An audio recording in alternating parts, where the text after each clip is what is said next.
हरियाणा के मानेसर में रहने वाली गीता के 5 बेटे थे। उसने अपने 3 बेटों की शादी बड़े ही घरेलू और साधारण लड़कियों से की थी, जो कि हमेशा घूंघट में ही रहती थी। कुछ समय बाद उसके चौथे और 5वें नंबर वाले लड़कों की शादी भी हो जाती है। उन दोनों की शादी अपने ही ऑफिस में काम करने वाली 2 लड़कियों उर्वशी और कनिका से लव मैरिज होती है। वो दोनों काफी मॉडर्न होती हैं।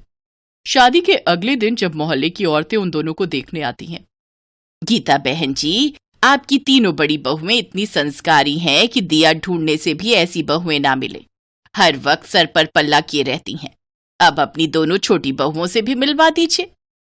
हाँ, अभी बुलाती हूँ।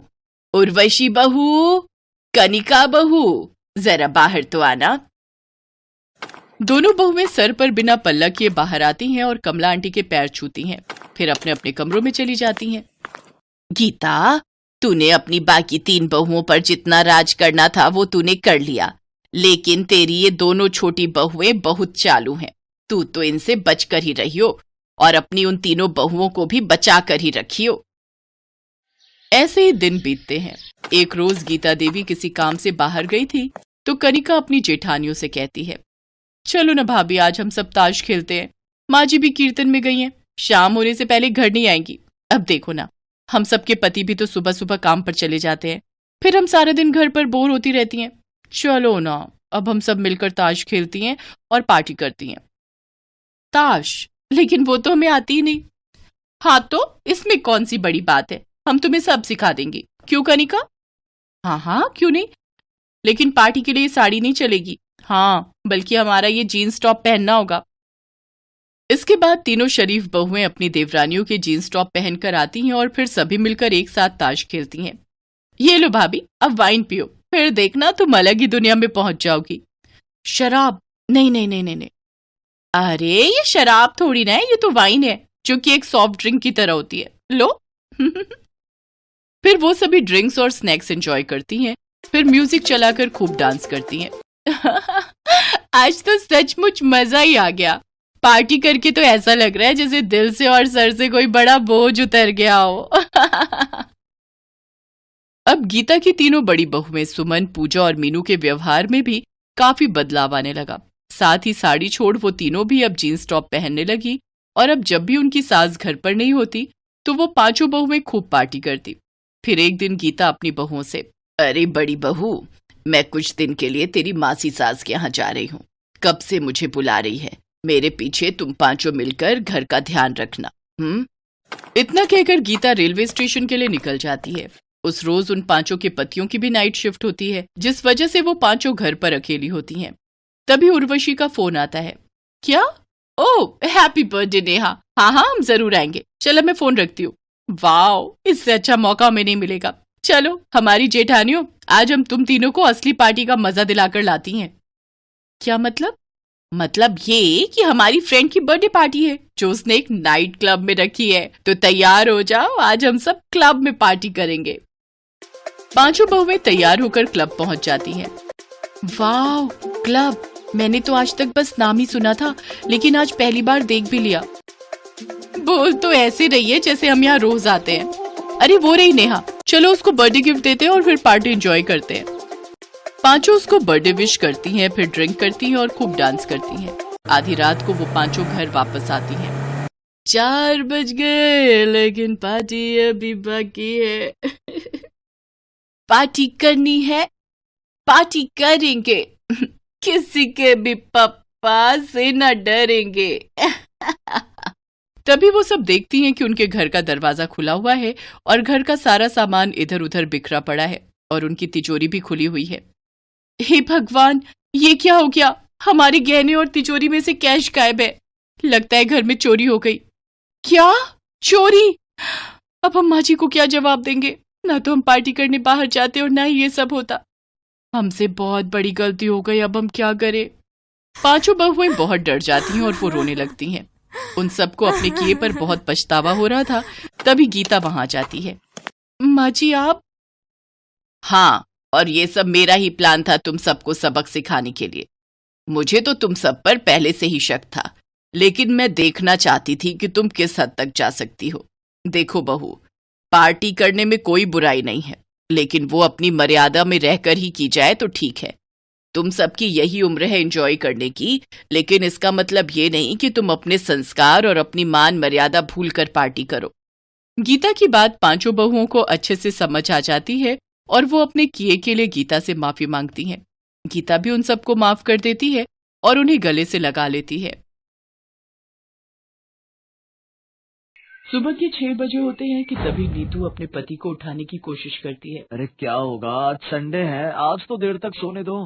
अरे चलो उठ भी जाओ ना, अभी सभी घर वाले सो रहे हैं, उनके उठने से पहले हम जल्दी से कराते हैं। अरे क्या कराते हैं, तुम्हें जो करना है अकेले कराओ, लेकिन मुझे अभी सोने दो। क्यों टाइम वेस्ट कर रहे हो, जल्दी से चलो, नहीं तो सारा दिन लाइन में ही खड़े रह जाओगे। अरे जबरदस्ती है क्या, जब आ ही नहीं रही तो जाकर करूँगा क्या। अब तुम निकलो यहाँ से और मुझे सोने दो। ओहो, अगर इनके चक्कर में रही तो मैं भी पेट पकड़कर ही बैठी रह जाऊंगी। इसके बाद नीतू पेट पकड़ते हुए जल्दी से अपने कमरे से भागकर बाथरूम की ओर जाती है तो देखती है कि उसकी दोनों जेठानियां और छोटी देवरानी पहले से ही बाथरूम के बाहर खड़ी होती हैं। अरे यार, लेट हो गई, लगता है और जल्दी उठना चाहिए था। नीतू को देखकर उसकी देवरानी कहती है, आओ दीदी जल्दी से आकर लाइन में लग जाओ। पर अगर तुम सब बाहर हो तो फिर टॉयलेट में है कौन? और कौन होगा मम्मी जी के सिवा? नीतू जोर जोर से दरवाजा पीटते हुए कहती है, अरे मम्मी जी आप कहीं सो तो नहीं गई, जल्दी से बाहर आ जाओ, यहाँ लाइन लगी पड़ी है। निधि ये कही रही होती है कि तभी शीला उनकी सास टॉयलेट से बाहर आती है। उसके बाहर आते ही मंझली बहू नीतू पेट पकड़कर पीछे से भागते हुए आती है और लाइन तोड़कर टॉयलेट में घुस जाती है और झट से दरवाजा बंद कर देती है। ये सब देखकर बाकी सब हैरान रह जाती है। तभी सबसे बड़ी बहू राखी जोर जोर से दरवाजा पीटते हुए कहती है, अरे ओ नीतू की बच्ची, जल्दी से बाहर निकल, मेरा नंबर था, तू कहाँ से बीच में घुस गई? निकल निकल ना आप। अरे क्यों दरवाजा पीट रही है, उसको तोड़कर ही मानेगी क्या? और अब वो अंदर गई है तो पेट की गंदगी निकाल कर ही बाहर निकलेगी। और जब मैं अंदर थी तब भी तुम में से कोई दरवाजा पीट रहा था। तुम सब जानती हो ना, बुजुर्ग लोगों को कब्ज की शिकायत रहती है। अगर आपको कब्ज की शिकायत रहती है तो सुबह जल्दी उठकर फ्रेश हो जाया कीजिए। आपकी कब्ज के चक्कर में तो हम लोगों के पेट के बुलबुले उठने लग पड़ते हैं। ये सब बातें छोड़ो मम्मी जी, अब ये बताओ कि कब तक हम ऐसे ही एक टॉयलेट में जाते रहेंगे? उम्र भर ऐसे ही जाना होगा। क्या मतलब? मतलब ये कि शुक्र मनाओ तुम लोगों को एक टॉयलेट तो नसीब हुआ। हम तो अपने गांव में खुले में शौचालय जाते थे, और खुले में जो जाने का मजा है, ओए होए होए होए होए। इतना कहते ही शीला चुप हो जाती है। पर मम्मी जी, आपकी इतनी सारी बहुएं हैं, आपको 2 टॉयलेट तो बनवाने ही चाहिए ना। आई बड़ी 2 टॉयलेट वाली, ये घर है, कोई तेरे बाप का होटल नहीं जो 2-2 टॉयलेट चाहिए तुम्हें। मम्मी जी, पर जैसे यहाँ लाइन लगी है ना, ये किसी के घर का टॉयलेट नहीं बल्कि किसी चौल का सुलभ शौचालय मालूम होता है। हाँ, बस इसका ये एक सुख है कि हमें धोने के लिए बाल्टी और मग्गा लेकर नहीं आना पड़ता। निधि बोल ही रही थी कि तभी वहाँ खड़ी राखी जोर से बदबूदार गैस छोड़ती है। उसकी बदबू से वहाँ खड़े सभी अपनी नाक पर हाथ रख लेते हैं।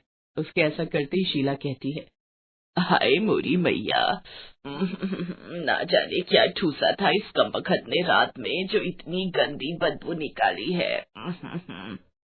मम्मी जी, जिस घर में 4 बहुओं का एक टॉयलेट होगा वहाँ तो ये सब झेलना ही पड़ेगा। फिर राखी दोबारा से दरवाजा पीटते हुए कहती है, जल्दी से बाहर निकल मेरी माँ, अब तो बर्दाश्त से बाहर है सब कुछ। ये कहकर राखी फिर से दरवाजा पीटने लगती है। शीला देवी की जॉइंट फैमिली थी जिसमें उसकी 4 बहुएं थी और 4 बेटे थे, और उन सबके लिए केवल एक ही टॉयलेट था। सारा घर एक ही टॉयलेट यूज करता था। वैसे कहने को तो उस घर में 2 टॉयलेट थे, लेकिन दूसरे टॉयलेट की सीट टूट रखी थी और फ्लश पूरी तरह खराब था, जिस वजह से कोई उसे यूज नहीं करता था। बेचारी सारी बहुओं का आधा दिन तो टॉयलेट में अपनी बारी आने के इंतजार में ही गुजर जाता, और ऊपर से अगर गलती से कोई मेहमान घर पर आ जाए तब तो समझो हो गई छुट्टी। ऐसे ही एक दिन दरवाजे की घंटी बजती है। तभी नीतू दरवाजा खोलती है। मैडम, रश्मि जी का पार्सल आया है। रुको, मैं अभी उसे बुलाती हूँ। रश्मि, अरे ओ रश्मि, जल्दी आ, देख तेरा पार्सल आया है। आई दीदी। जी लीजिए। पार्सल देकर कुरियर बॉय वहाँ से जाने लगता है। तभी वो रुककर उन दोनों से कहता है, अगर आप बुरा ना मानो तो क्या मैं आपका टॉयलेट यूज कर सकता हूँ? लेकिन क्यों? क्यों मतलब, ये तो नेचर कॉल है, कभी भी आ सकती है, और इस वक्त मेरे लिए जाना बहुत अर्जेंट है। दीदी, अभी कोई होगा तो नहीं ना टॉयलेट में? मैं क्या जानू रश्मि, लेकिन अब अगर इसे जोर की लगी है तो कर भी क्या सकते हैं। ले जाओ इसे। रश्मि इसको टॉयलेट की तरफ लेकर जाती है, लेकिन जैसे ही कुरियर बॉय दरवाजा खोलने की कोशिश करता है तो वो अंदर से बंद होता है। इतने में अंदर से आवाज आती है, अब कौन है बे, कम से कम यहाँ तो चैन से बैठने दो। सुबह जाने नहीं देते, दिन में भी परेशान करके रखा है।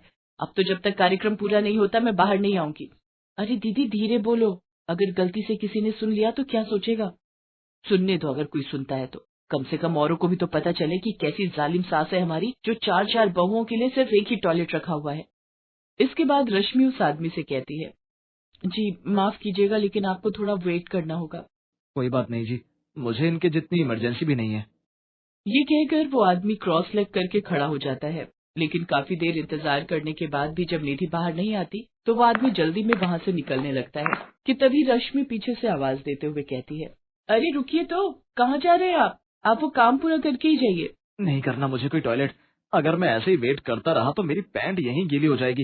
इससे तो अच्छा होगा मैं बस स्टैंड पर बने सुलभ शौचालय में चला जाऊं। ये कहकर वो आदमी वहाँ से भागता हुआ चला जाता है। रश्मि अपना सर पकड़कर बैठ जाती है। कुछ महीने ऐसे ही बीतते चले गए, लेकिन टॉयलेट की समस्या ज्यों की त्यों बनी रहती है। एक शाम जब शीला घूमने गई होती है, तभी चारों बहुएं बैठकर रोज की इस परेशानी का हल ढूंढने के विषय में चर्चा करती हैं। हे भगवान, अब क्या दिन आ गए, हमारी जो सास की चुगलियां छोड़कर टॉयलेट के ऊपर चर्चा करने बैठे हैं हम। सब हमारी सासू माँ का किया धरा है। वो सब तो ठीक है, लेकिन अब ये सोचो कि कैसे हम अपनी सास को दूसरा टॉयलेट भी ठीक करने के लिए मनाएं। ऐसे तो मानने से रही, हमें कोई तरकीब सोचनी पड़ेगी जिससे सांप भी मर जाए और लाठी भी ना टूटे। वैसे मेरे पास एक आइडिया है, क्यों ना हम में से एक का पेट खराब कर दिया जाए, जिससे सारा दिन उसका टॉयलेट में ही बीते। फिर जब मम्मी जी को टॉयलेट यूज करने नहीं मिलेगा, तभी उन्हें दूसरे टॉयलेट की अहमियत समझ में आएगी। वो तो ठीक है, पर किसका पेट खराब करे? तू अपना कर ले, मैं तेरे लिए जमाल गोटा लाई देती हूँ। वाह जी वाह, ये क्या बात हुई, मान न मान मैं तेरा मेहमान। अगर मुझे टॉयलेट में जगह ना मिली तो मेरा तो हो जाएगा ना वही काम तमाम। ऐसा करो, आपका आइडिया है, आप पर ही आजमा कर देखते हैं इसे। ना बाबा ना, ओहो, हम सब क्यों अपना पेट खराब करें? जिसकी वजह से ये परेशानी हो रही है उन्हीं का खराब करते हैं। अभी तो सास होने का फायदा उठाकर वो हमसे पहले टॉयलेट चली जाती हैं। हाँ, ये अच्छा आइडिया है। यही। उसी शाम अपने प्लान के अनुसार वो चारों अपनी सास के खाने में जमाल गोटा मिला देती है। कुछ देर में शीला के पेट में गड़बड़ शुरू हो जाती है और वो भागते हुए टॉयलेट की तरफ जाने लगती है, लेकिन तभी रश्मि झट से टॉयलेट में जाकर अंदर से दरवाजा बंद कर लेती है। शीला दरवाजा पीटते हुए चिल्लाकर कहती है, अरे करमचली, तुझे सुबह से टाइम ना लगा, जो मेरे जाने पर ही घुसना था तुझे, जल्दी निकल बाहर। कुछ देर में रश्मि बाहर आती है, तभी शीला झट से अंदर जाकर फ्रेश होती है और पसीना पोंछते हुए बाहर आती है। लेकिन अभी वो अपने कमरे की ओर जा ही रही होती है कि तभी उसके पेट में फिर से गुड़गुड़ाहट शुरू हो जाती है और वो वापस टॉयलेट जाने लगती है। लेकिन तभी निधि टॉयलेट जा रही होती है कि शीला उसको कहती है, अरे ओ कहाँ चली, मुझे बड़ी जोर की आई है, जरा भी देर हुई तो तुझे ही साफ करना पड़ जाएगा। मुझे भी जोरों की लगी है मम्मी जी, आप थोड़ी देर इंतजार करो, मैं यूं गई और यूं आई। ये कहकर वो टॉयलेट चली जाती है। अरे जल्दी निकल जा, निकल मेरी माँ। कुछ देर में राखी भी वहाँ आ जाती है और वो शीला से पूछती है, क्या हुआ मम्मी जी, आपका पेट खराब है क्या? हाँ, लग तो मुझे भी यही रहा है, पेट में जोरों की गुड़गुड़ाहट हो रही है, लेकिन ये मरजानी कब से टॉयलेट पर कब्जा करके बैठी हुई है। अब पता चला मम्मी जी, अगर दूसरा टॉयलेट होता तो क्या आपको इतनी परेशानी होती? इसीलिए कहते हैं इतनी बड़ी फैमिली में 2 टॉयलेट होना बहुत जरूरी है। घर में कमरे भले ही कम हो, लेकिन टॉयलेट तो 2-3 होने ही चाहिए। बिल्कुल सही कह रही हो बहू, अगर कभी किसी का मेरी तरह पेट खराब हो गया तो उसका तो खड़े खड़े ही रायता फैल जाएगा। अब मुझे समझ आ गया, अब मैं कल ही दूसरा टॉयलेट ठीक करवाऊंगी। इतना कहकर शीला वहाँ से चली जाती है। तभी चारों बहुएं आपस में ताली देते हुए कहती हैं, अपना मिशन कामयाब हुआ। हेलो दोस्तों, कैसे हैं आप सब? हमारी कहानियाँ देखने के लिए हमारे चैनल को सब्सक्राइब कीजिए और हाँ, बेल आइकॉन पर क्लिक करना मत भूलिएगा।